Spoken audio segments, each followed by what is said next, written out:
Hola, bienvenidos a una nueva emisión de Entrevista de RT. Hoy conversaremos con Mikhail Piotrowski, director del Museo del Hermitage, ubicado en la ciudad de San Petersburgo. Mikhail Piotrowski es director del Museo Hermitage de San Petersburgo, la pinacoteca más grande de Rusia y una de las más grandes del mundo. Además, es académico numerario de la Academia de Ciencias de Rusia y de la Academia de Bellas Artes de Rusia. Es doctor en Historia, laureado con el premio del presidente de la Federación de Rusia en la esfera del arte y de la literatura, profesor de la Universidad Estatal de San Petersburgo y autor de más de 250 obras científicas. Piotrowski nació en Yereván en 1944. Su padre, Boris Piotrowski, es un eminente arqueólogo y fue director del Museo Hermitage de San Petersburgo desde 1964 hasta 1990. En 1967, Mikhail Piotrowski se graduó con honores en Filología Árabe en la Facultad de Estudios Orientales de la Universidad Estatal. En 1991 lo propusieron para el cargo de subdirector científico del Museo Hermitage. En julio de 1992, por decreto del gobierno ruso, Mikhail Piotrowski fue nombrado director del Museo Hermitage de San Petersburgo. En 2003 fue galardonado con el Premio Presidencial en la esfera del arte y la literatura. En 2009, con la condecoración de tercer grado, por los méritos ante la patria.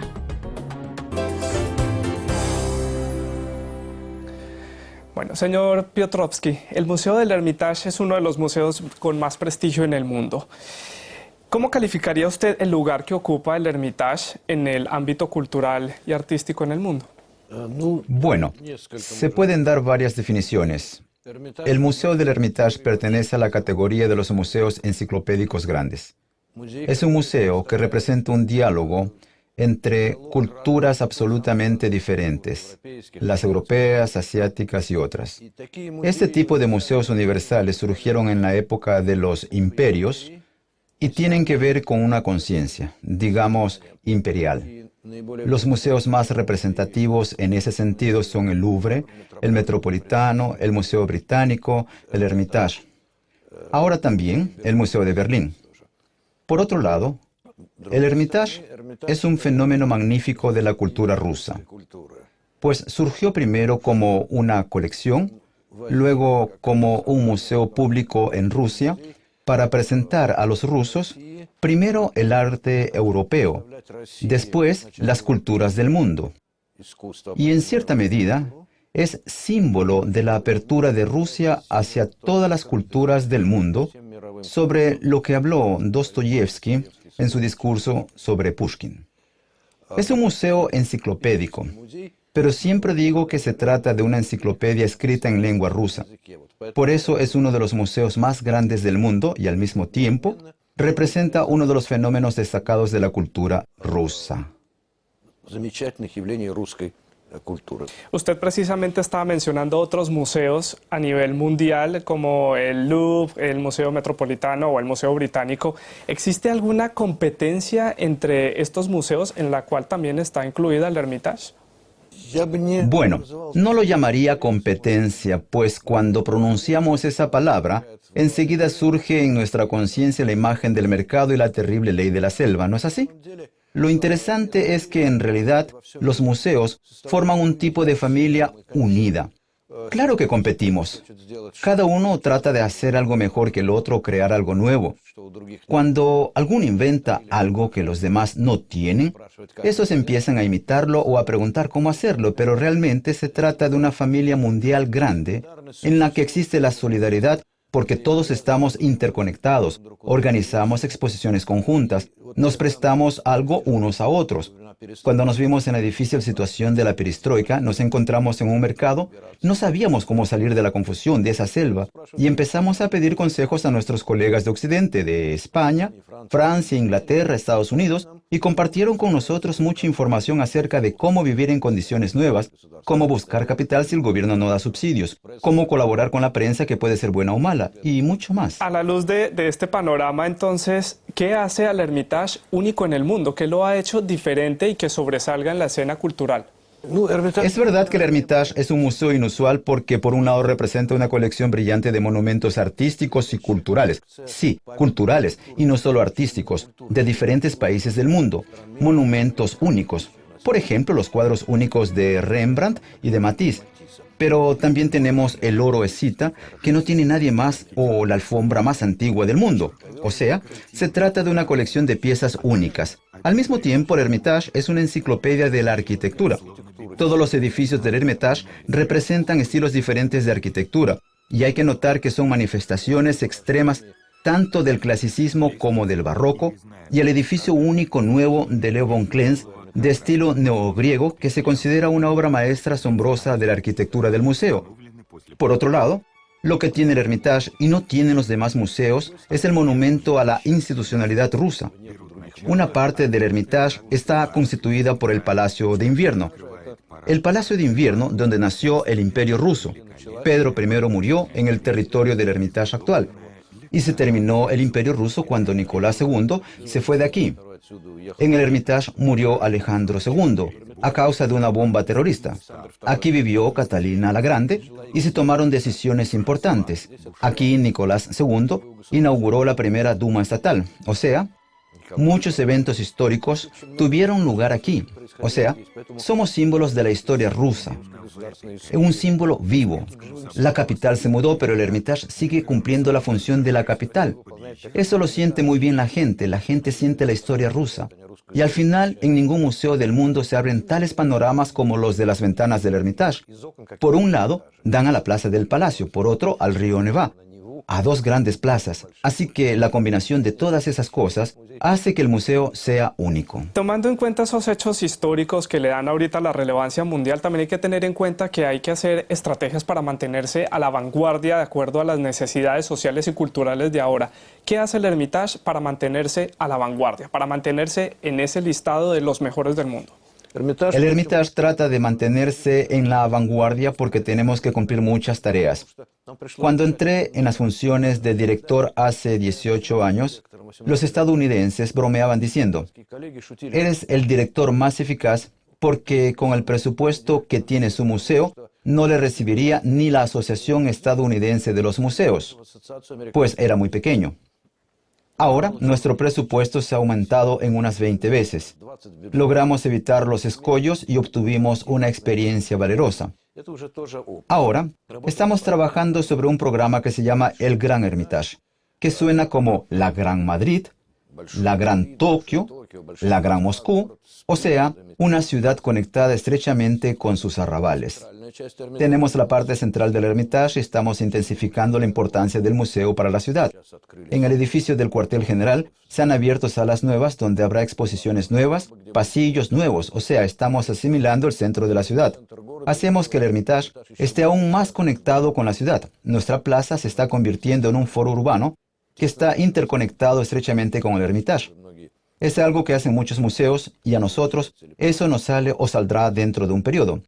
Creamos centros del Hermitage fuera de San Petersburgo, en Kazán, Ámsterdam, Ferrari en Italia, donde organizamos exposiciones a donde van nuestros colegas para ocuparse de estudios científicos e investigaciones. Esto también es algo nuevo para el Hermitage. Ahora estamos trabajando con el arquitecto famoso Rem Koolhaas sobre un programa filosófico llamado Hermitage 2014. Se trata de cómo debe ser un museo en el siglo XXI. Se ha tomado como ejemplo el Hermitage, un museo que se libera de la dictadura del mercado. Tenemos que deshacernos de la idea del cubo blanco, según la cual se supone que el arte hay que presentarlo solo en un cubo blanco, es decir, en una sala de paredes blancas. El Hermitage muestra cómo un palacio puede entrar en un diálogo fructífero con el arte. De acuerdo con nuestro programa Hermitage Siglos XX-XXI, mostramos el arte moderno. No disponemos de colecciones grandes, pero ahora estamos elaborando maneras de exponer colecciones de arte moderno nuevo, colecciones famosas de los museos del mundo. Necesitamos mostrarlo en el contexto del Hermitage. Para nosotros, el arte moderno no es una revolución, sino un arte común que en el contexto del Hermitage se entiende como conectado tanto con el arte antiguo como con el medieval y con el arte de la época moderna. Eso lo tratamos de mostrar. tenemos una frase que formula muy bien nuestra actitud. Creemos que no hay diferencia entre el perro de Potter, el artista holandés famoso, y el gato de Picasso. Todo es artístico y todo es arte, o el arte se ha desarrollado a partir de determinadas tradiciones. De ese modo, tratamos de estar en la vanguardia. En todo caso, hacer lo que algunos de nuestros colegas consideran necesario perseguir como objetivos propios de un museo. Nosotros hacemos entonces una pausa aquí en Entrevista RT, ya regresamos.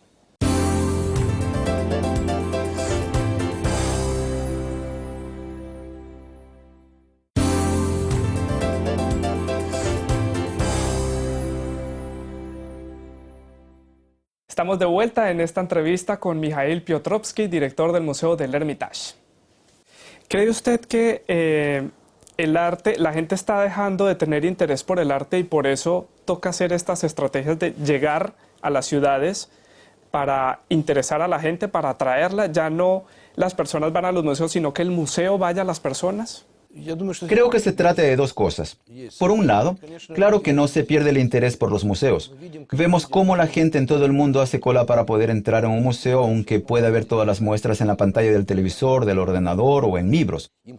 Quiere sentir cosas reales, auténticas. Bueno, es una mística, pero las cosas tienen energía, la gente siente esa energía.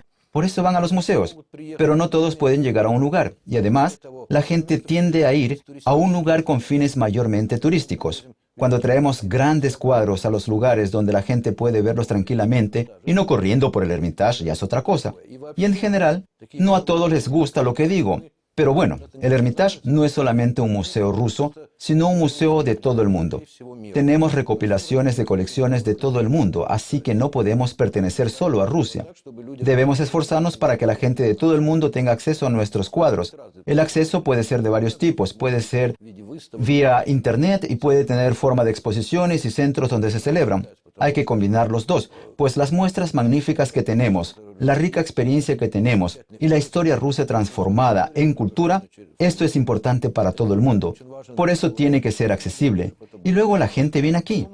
Mucha gente que ya ha estado en nuestras exposiciones en el extranjero viene luego a Rusia para visitar el museo. Y no solo a Rusia. Yo conocí a personas que, durante un tiempo, tuvimos un museo satelital del Hermitage conjunto con el Museo Guggenheim en Las Vegas.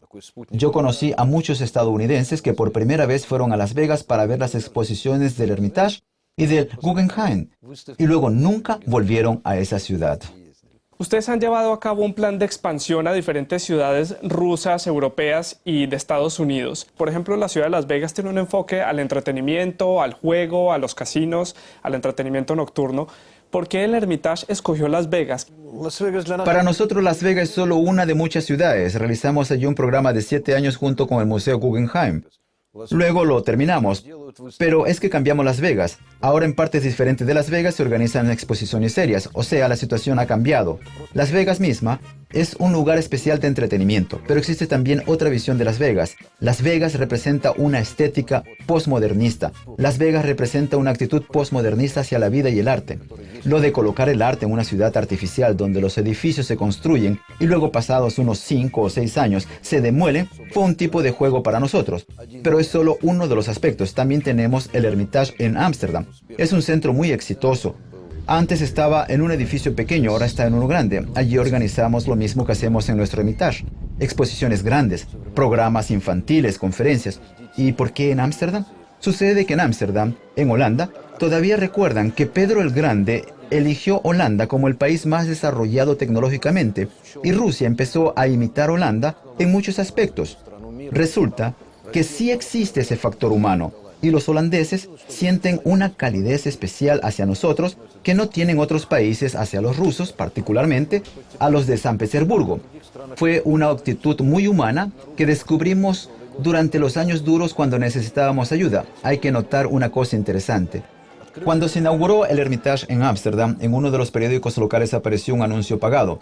Felicitaciones de parte de todos los museos principales de Ámsterdam. Rijksmuseum, el Museo de Van Gogh, el Museo Stedelijk, el Museo de la Ciudad de Ámsterdam. Me cuesta imaginar que en cualquier otra ciudad del mundo que de esa manera feliciten todos los museos de la ciudad, un museo nuevo que acaba de inaugurarse y que en un sentido es su rival. O sea, Siempre la situación es diferente. Lo más importante es que en el lugar donde establecemos nuestros centros sentamos que realmente vamos a presentar interés durante largo tiempo y no simplemente cumplir con la formalidad de haber traído una representación del Hermitage. Hay personas que van al Hermitage y seguro han tenido la experiencia de otros museos. Una persona que va al Hermitage, ¿cómo es la experiencia de entrar? ¿Qué se encuentra y qué hay allí? ¿Cómo es la experiencia del Hermitage de San Petersburgo? El Hermitage a una persona que lo visita le da una impresión de aturdimiento, mucha belleza y brillo. Y junto con esa belleza y brillo, ve un arte de alto nivel, pero al mismo tiempo representa la historia rusa. Menos mal, no destruyeron nuestros edificios durante la guerra, y dentro de sus paredes vive la historia rusa. Se puede comentar mirándolas qué pasó dentro de ellas. Eso se siente. Lo siente aún la gente que llega del extranjero y que no sabe concretamente qué hechos tuvieron lugar aquí. Y aquí hay que trabajar más. En el marco del proyecto Hermitage 2014, nuestros amigos holandeses con los que trabajamos nos han reprochado que hablemos demasiado poco sobre la historia del Palacio de Invierno mediante muestras o explicaciones en las salas. Es verdad, sabemos y decimos a la gente, por ejemplo, que aquí vivió Catalina la Grande. Pero es que eso no está escrito en ninguna parte. O, por ejemplo, en esa sala murió Alejandro II. Eso sí ya está escrito. O, por ejemplo, en lo que se refiere al bloqueo de Leningrado y a la guerra, hablamos muy poco sobre la guerra y sobre el bloqueo pensando que todos lo saben. Ahora, ya no todos saben. Por eso, una de nuestras tareas es hablar más sobre la historia que tuvo lugar dentro de esas paredes. El año 2010 fue el 65º aniversario de la victoria. Lo celebramos y recordábamos el bloqueo. Cuando se habla sobre la victoria en Leningrado, evocamos en la memoria aquel bloqueo, un periodo terrible, uno de los más trágicos del siglo XX. Siempre tenemos expuestos dibujos de qué aspecto era el Hermitage durante el bloqueo. Durante el bloqueo, la gente sufría de hambre. Tenemos un así llamado jardín colgante y allí tenemos una huerta pequeña. Y durante el bloqueo, allí cultivábamos hortalizas, muy pocas para salvar a la gente que moría. El año pasado también hicimos una pequeña huerta para recordar a la gente de aquella época y le contábamos que es así como se veía este lugar durante la guerra. Así que seguiremos inventando medios nuevos de contar nuestra historia a la gente. Porque por desgracia, ya lo que consideramos que sabe toda la gente en realidad, no lo saben todos. Nuestros jóvenes no siempre saben lo que pasó en aquel entonces. Por eso, siempre hay que estar cambiando los métodos de comunicación. La función de un museo básicamente podemos definirla como preservar obras que en el pasado se hicieron y tienen alguna representación, algún aprecio en el presente. Pero el Hermitage va mucho más allá y ya está guardando obras, ya está almacenando obras que son hechas en el siglo XX y en el siglo XXI. ¿Cómo definir qué va a ser arte y qué va a ser apreciado en el futuro por las futuras generaciones? Bueno, es difícil definirlo. Por eso ahora, en lo que se refiere al arte moderno, organizamos exposiciones de artistas conocidos y no conocidos, pero todavía no formamos una colección. Todavía nos queda decidir qué dejar en la colección. Tampoco tenemos dinero por ahora. Sin embargo, tratamos de elegir algo, creamos métodos, organizamos festivales, etc., para ver qué realmente debe considerarse el arte moderno que se conservará para siglos. El arte es lo que el museo reconoce como el arte. En este sentido, acabamos de organizar una exposición del Centro Pompidou y allí estuvo la escultura famosa de Marcel Duchamp, el portabotellas. Es lo que se llama ready-made, firmado por el artista y ya se ha hecho un arte. Consideramos que lo que hemos mostrado ya se puede considerar como arte. Es nuestro punto de vista. Tenemos derecho a una opinión autorizada. Por eso, mediante una actividad intensa va a formarse poco a poco la colección, que será el arte moderno como se lo imagina el Hermitage.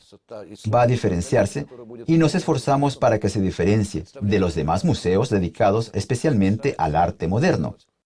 Es importante nuestro contexto. Lo de hoy tiene que estar en armonía con lo antiguo. Los museos son las entidades que definen qué es lo que será arte en el futuro. ¿Ha habido errores en definir alguna cosa como arte que después no logra tener esa percepción por parte de las personas que visitan los museos? Sabes, una cuestión complicada. Pienso que si el museo ha reconocido algo como arte ya es así, pero es otra cuestión si será arte elevado o no elevado dentro de 100 años. Pero eso cambia también. Por ejemplo, el artista más famoso del mundo, Caravaggio, Hubo un periodo cuando a Caravaggio nadie le consideraba un artista tan grande, o por ejemplo, estamos orgullosos de la colección de las esculturas de Canova. También hubo época cuando el artista clasicista en el fondo de la vanguardia se consideraba como algo horrible. Ahora está de moda. Así que todo cambia. Por eso el error más grande que pueden cometer los museos es decidir que algo es malo, pues lo que consideras que algo es bueno no está mal.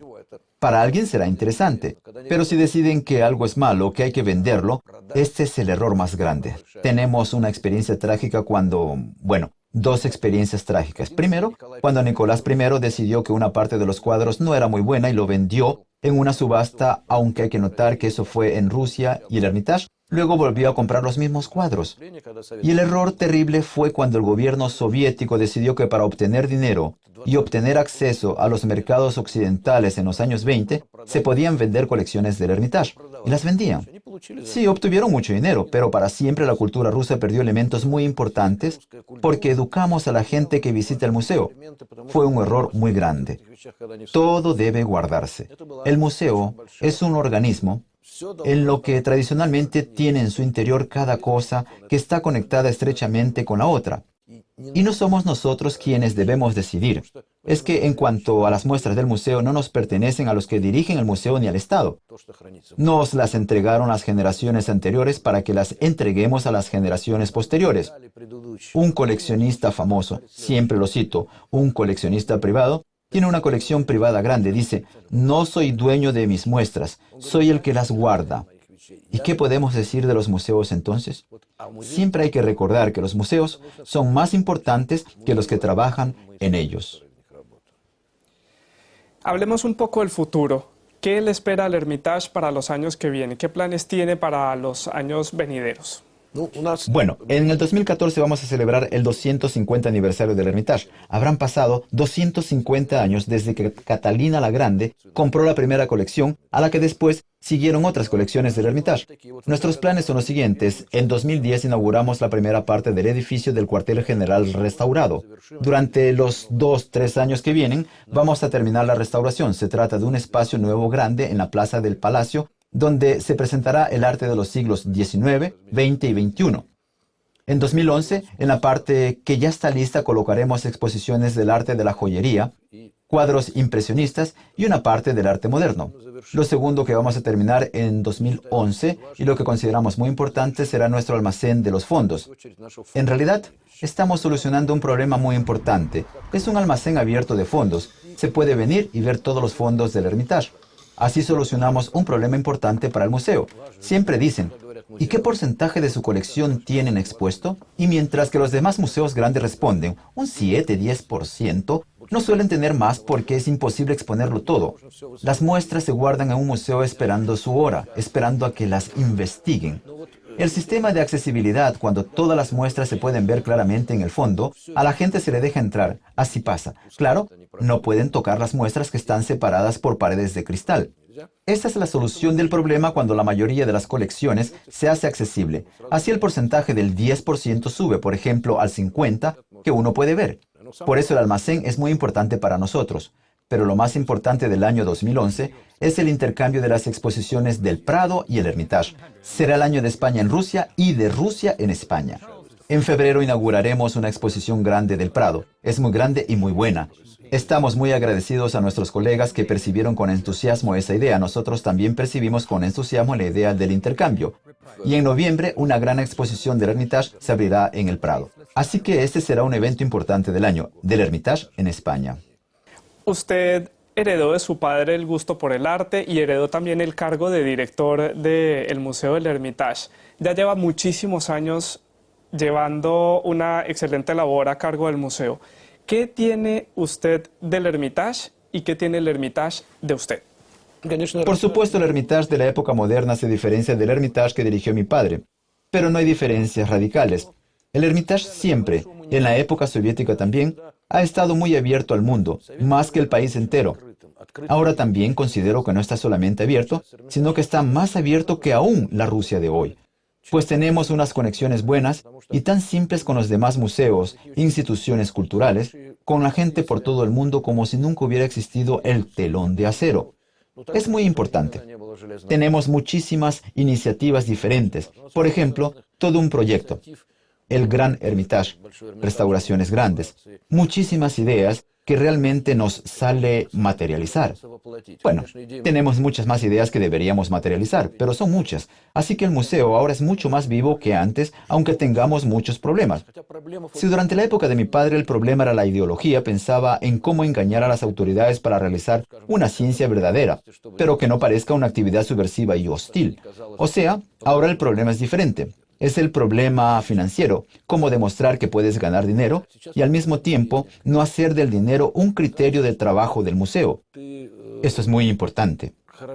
El museo puede y debe ganar dinero, pero de ninguna manera debe tener como criterio del éxito las grandes ganancias del museo. En este caso, el dinero se convertirá en la idea principal para nosotros y así perderemos nuestra misión. Siempre hay muchos escollos que hay que eludir de algún modo. Siempre me preguntan para quién era más fácil, para mi padre o para mí. Y yo suelo contestar que tanto para mí como para mi padre siempre ha sido difícil. Pues así es el museo. Te hace trabajar mucho. Es imposible estar sentado mirando cómo suceden las cosas. Señor Piotrowski, muchas gracias por haber estado con nosotros en la entrevista de RT. Muchas gracias a ustedes, ha sido interesante. Este ha sido Mijail Piotrowski, director del Museo del Hermitage, ubicado en la ciudad de San Petersburgo. Nos vemos en una próxima oportunidad.